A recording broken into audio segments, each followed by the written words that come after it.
রাষ্ট্রের মালিক জনগণ, তারাই করবে নির্বাচন। প্রার্থীদের স্বচ্ছতা, যোগ্যতা ও নীতিগত অবস্থানের ভিত্তিতে নম্বর দিন, তুলনা করুন, সঠিক সিদ্ধান্ত নিন। সেই সিদ্ধান্তের ভিত্তিতেই রিট রবিন 10Q আজকের আয়োজন। আপনাদের সাথে আছে আমি প্রিয়দর্শিনী সুমি। দর্শক, ত্রয়োদশ জাতীয় সংসদ নির্বাচন প্রায় দ্বারপ্রান্তে চলে এসছে। যতই দিন এগিয়ে আসছে নির্বাচনী প্রচারণা ততই বাড়ছে।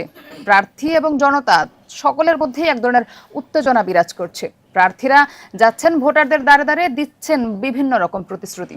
তিনি সংসদ সদস্য হিসেবে নির্বাচিত হলে কি কি করতে চান এবং একই সাথে ভোটাররাও তাকে নির্বাচিত করলে তারা কি কি প্রত্যাশা করছেন একজন প্রার্থীর কাছে, তারা তাদের এলাকাকে কিভাবে দেখতে চান ভবিষ্যতে, সেই নিয়েও তারাও দিচ্ছেন এক ধরনের প্রশ্ন ছুড়ে দিচ্ছেন প্রার্থীদের হাতে। ঠিক একইভাবে প্রার্থীরাও তাদের প্রতিশ্রুতি দিচ্ছেন, ভোটাররাও দিচ্ছেন। সেই সকল আলোচনা নিয়েই এক ধরনের উত্তেজনা বিরাজ করছে সকল এলাকাগুলিতে। মোটামুটি সকল এলাকাতেই এখন প্রার্থী এবং জনসমাগম দেখা যাচ্ছে। নির্বাচনের বলতে গেলে আর মাত্র কয়েক দিন বাকি আছে। ঠিক এরই মধ্যে আমাদের রিট রবিন 10Q 10টি প্রশ্ন সাজিয়েছে। যেমনটি আমরা 10টি প্রশ্ন সাজিয়েছে জনগণের জন্য, ঠিক একই সাথে 10টি প্রশ্ন সাজিয়েছে প্রার্থীদের জন্য। তিনি কেন সংসদ সদস্য হতে চান বা সংসদ সদস্য হলে তিনি কি কি করতে চান, তার এলাকায় তার আইনি কি পরিকল্পনা আছে, এই এলাকা নিয়ে তার কি পরিকল্পনা, তিনি কিভাবে সংস্কার করতে চান, পরবর্তী সংসদে কি কি আইন প্রণয়ন করতে চান, এই সব কিছু নিয়েই তাকে 10টি প্রশ্ন করা হয়। এরকম একই ধরনের প্রশ্ন আমরা এর আগেও বিভিন্ন প্রার্থীকে করেছি। ঠিক একই ধারাবাহিকতায় আজকে আমাদের ঝিনাইদহ 3 আসনের একজন প্রার্থীকে আমরা এই 10টি প্রশ্ন, আমাদের প্রতিনিধি তার কাছে গিয়েছে 10টি প্রশ্ন করার জন্য। দর্শক, আমরা আজকে আলোচনা করতে চাই, আমরা আজকে চলে যেতে চাই ঝিনাইদহ 3 আসনের বাংলাদেশ জাতীয়তাবাদী দল বিএনপির প্রার্থী মেহেদী হাসান রনি, যিনি বিএনপি থেকে মনোনয়ন পেয়েছেন ঝিনাইদহ 3 আসন থেকে। দর্শক, আপনাদেরকে একটু জানিয়ে দিতে চাই, ঝিনাইদহ 3 আসনটি 2টি উপজেলা নিয়ে গঠিত। সেটি হচ্ছে কোটচাঁদপুর এবং মহেশপুর উপজেলায়। মহেশপুর এই 2টি উপজেলা নিয়ে ঝিনাইদহ 3 আসনটি গঠিত। ঝিনাইদহ 3 আসনে ভোটার সংখ্যা প্রায় 4.5 লাখ। পুরুষ 2,17,470 জন এবং নারী 2,13,542 জন এবং তৃতীয় লিঙ্গের ভোটার 3 জন। সব মিলিয়ে ভোটার প্রায় 4,31,015 জন। এই এত ভোটার, অনেক জনগণ, অনেক প্রতিশ্রুতি, অনেক প্রত্যাশা নিয়েই ঝিনাইদহ 3 আসনের বিএনপির মনোনীত প্রার্থী তিনি সংসদে আসতে চাচ্ছেন। তিনি মনোনয়ন পেয়েছেন এবং তিনি তার প্রতিশ্রুতি ব্যক্ত করছেন। সেই প্রতিশ্রুতির আলোকেই আজকে আমাদের 10টি প্রশ্ন নিয়ে আমাদের প্রতিনিধি তার কাছে গিয়েছেন। দর্শক, আমরা এই মুহূর্তে শুনবো আমাদের সেই প্রতিনিধি, ঝিনাইদহ 3 আসনের প্রতিনিধি মেহেদী হাসান রনি, তিনি কি বলছেন, তার প্রশ্নের আলোকে তিনি কি আলোকপাত করছেন। দর্শক, আমরা দেখে নিতে চাই ঝিনাইদহ 3 আসনের প্রার্থী তার মতামতের ভিত্তিতে কি বলতে চাচ্ছেন। আমি মোহাম্মদ মেহেদী হাসান রনি, ত্রয়োদশ জাতীয় সংসদ নির্বাচনে বাংলাদেশ জাতীয়তাবাদী দলের পক্ষ থেকে ধানের শীষ প্রতীক নিয়ে নির্বাচন করছি মহেশপুর কোটচাঁদপুর থেকে ঝিনাইদহ 3। এখানে নির্বাচন করার মূল উদ্দেশ্য হচ্ছে বা লক্ষ্য হচ্ছে, আমার পিতা শহীদুল ইসলাম মাস্টার এই অঞ্চলে, এই মহেশপুর কোটচাঁদপুরে 4বার জাতীয় সংসদ সদস্য ছিলেন। তার হাত ধরে আমার রাজনীতি শুরু। তিনি মারা যাওয়ার পরে জনগণের চাহিদা, কর্মী সমর্থকদের চাহিদা এবং এলাকার উন্নয়নের স্বার্থে আমি রাজনীতিতে প্রবেশ করি। এবং আপনারা জানেন, মানুষের চাহিদা মেটাতে হলে, জনগণের চাহিদা মেটাতে হলে, এলাকার উন্নয়ন করতে হলে একজন জনপ্রতিনিধি হওয়া অত্যন্ত গুরুত্বপূর্ণ। তো সেই কাজটা জনপ্রতিনিধি হলে খুব ভালোভাবে মানুষের বা জনগণের সেবা করা যায়। সেই জনগণের সেবা করার কারণেই আমি জাতীয় সংসদ নির্বাচনে প্রতিদ্বন্দ্বিতা করছি। আমার আয়ের মূল উৎস, আমি ব্যবসা করি। সেই সাথে সাথে আমাদের কিছু কৃষি খামার বা জমি আছে, সেখান থেকে আমাদের মূল আয় হয়। এছাড়াও ব্যবসার জন্য কিছু ইনকাম আমার আছে, সেখান থেকে আমি খরচ করি জনগণের জন্য।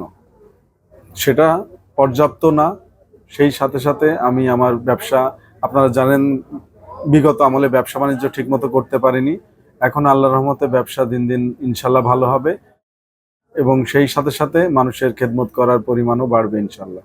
আপনারা জানেন, আমার পিতা শহীদুল ইসলাম মাস্টার মহেশপুর কোটচাঁদপুরের 4বার সংসদ সদস্য ছিলেন তার সময়ে আমি মেহেদী হাসান রনি কোনো অনিয়ম বা দুর্নীতি বা কোনো রকম কোনো অন্যায়ের সাথে আমি সংযুক্ত হইনি।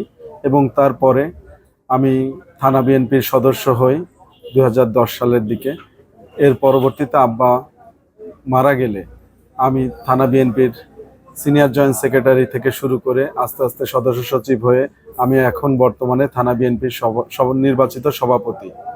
তো এই দীর্ঘকালীন রাস্তায় আমি চেষ্টা করেছি ন্যায় নীতি আদর্শ নিয়ে কাজ করতে মানুষের জন্য। আমার পিতার একটা সুনাম ছিল, আমি চাই না সেই সুনামটা আমার কারণে কোনোদিন কোনো দুর্নাম হোক বা সুনামটা ক্ষুণ্ণ হোক। সেই ধারাটা আমি বজায় রাখি এবং আমি সবসময় চেষ্টা করব আমার জীবনে যতদিন বেঁচে থাকবো ন্যায় নীতি নিয়ে চলার জন্য। আমাদের বাংলাদেশে ব্রিটিশ আইন থেকে শুরু করে ইন্ডিয়ান আইন, পাকিস্তানের আইন, বাংলাদেশের আইন, আমাদের আইনের অভাব নেই, কিন্তু আমাদের সবচেয়ে বড় সমস্যা আইন প্রয়োগের এবং বাস্তবায়নের খুবই অভাব। আমাদের অনেক আইন আছে যেগুলো ব্রিটিশ আমলে, সেগুলো এখন প্রায় অকেজো, সেগুলো ইমপ্লিমেন্ট করতে আমাদের খুবই সমস্যা হচ্ছে। নতুন দিনে নতুন ধারণার, নতুন জেনারেশনের জন্য নতুন আইন অনেক প্রয়োজন। ব্রিটিশ বা পাকিস্তান বা ইন্ডিয়ান আইন এখন আমাদের সমাজ ব্যবস্থায় খুব একটা ইফেক্টিভ না। তো আমি আশা করব বা আমি চেষ্টা করব, আমি যদি জনপ্রতিনিধি হই, আমি এমন সব আইন করতে যে আইনগুলা বর্তমান যুগের সাথে তাল মিলিয়ে বাংলাদেশের প্রেক্ষাপটে বাস্তবায়িত হবে। আপনারা ইতিমধ্যে শুনেছেন বাংলাদেশ জাতীয়তাবাদী দলের বর্তমান চেয়ারম্যান দেশনায়ক তারেক রহমান আমাদেরকে বলেছেন যে কোনো সরকারি বা বেসরকারি ক্ষেত্রে কোনো রকম ঘুষ দুর্নীতি হবে না। এখন সেটা ইমপ্লিমেন্ট করতে হলে আমাদের কিছু প্রযুক্তি নির্ভর হতে হবে।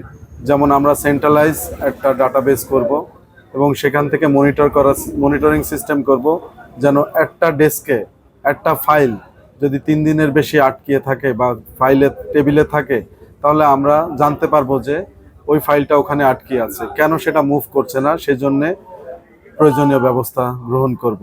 এইভাবে ডিজিটাল সিস্টেমে আমরা এমন তদারকি করব যেন কোনো রকম কোনো অনিয়ম দুর্নীতির স্থান আমাদের অফিস আদালতে যেন না হয়। আপনারা হয়তো অনেকে জানেন মহেশপুরে একটি দত্তনগর কৃষি ফার্ম আছে, যেটা আমাদের বাংলাদেশের সবচেয়ে বড় বৃহত্তম কৃষি ফার্ম। তো আমাদের পরিকল্পনা আছে এই দত্তনগর ফার্মকে কেন্দ্র করে আমরা যদি একটা কৃষি বিশ্ববিদ্যালয় করতে পারি, সেখানে দুটি কাজ হবে। একটা হচ্ছে কৃষি গবেষণা হবে কৃষি বিষয়ক, এবং সাথে সাথে আমাদের মেধাবী শিক্ষার্থীরা এখানে পড়াশোনার পাশাপাশি কৃষি গবেষণায় অনেক অবদান রাখবে। আপনারা অনেকেই জানেন মহেশপুরে দত্তনগর কৃষি ফার্ম এশিয়ার অন্যতম বৃহৎ কৃষি ফার্ম।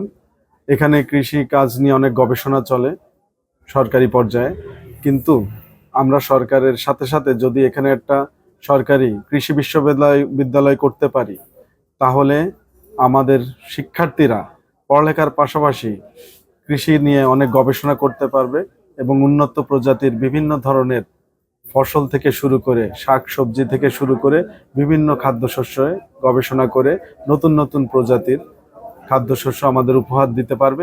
সবশেষে আমি বলতে চাই, আমি যদি জনগণের সেবক হতে পারি, জনগণ যদি সেই সুযোগ আমাকে দেয়, আমি দেশের জন্য বা বিশেষ করে আমাদের গ্রাম অঞ্চলের সাধারণ খেটে খাওয়া মানুষের ভাগ্য উন্নয়নের জন্য যেসব নীতি আমাদের সরকার নিবে, সেই নীতিগুলো তৃণমূলে বাস্তবায়ন করাই হবে আমার প্রধান এবং একমাত্র লক্ষ্য উদ্দেশ্য।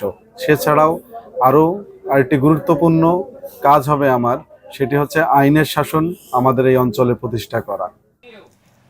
দর্শক, আমরা দেখছিলাম ঝিনাইদহ 3 আসনের বাংলাদেশ জাতীয়তাবাদী দল বিএনপির মনোনীত প্রার্থী মেহেদী হাসান রনি। তিনি বলছিলেন তার পরিকল্পনা কি, তিনি যদি সংসদীয় আসনে যেতে পারেন, জনগণের ভোটে যদি তিনি নির্বাচিত হন, তার কি পরিকল্পনা আছে, তিনি এলাকাকে কিভাবে দেখতে চান, তার কি ভবিষ্যৎ পরিকল্পনা, এসব নিয়েই তিনি তার মন্তব্য প্রকাশ করছিলেন। দর্শক, ব্রিট রবিন 10Q 10টি প্রশ্ন রেখেছে আমাদের আজকের এই প্রার্থীর কাছে। আমরা পরবর্তীতে অন্য একটি আয়োজনে অন্য কোনো প্রার্থীর কাছে চলে যাব। সেই পর্যন্ত আমাদের সাথেই থাকুন, ব্রিট রবিন 10Qর সাথেই থাকুন। ধন্যবাদ সবাইকে।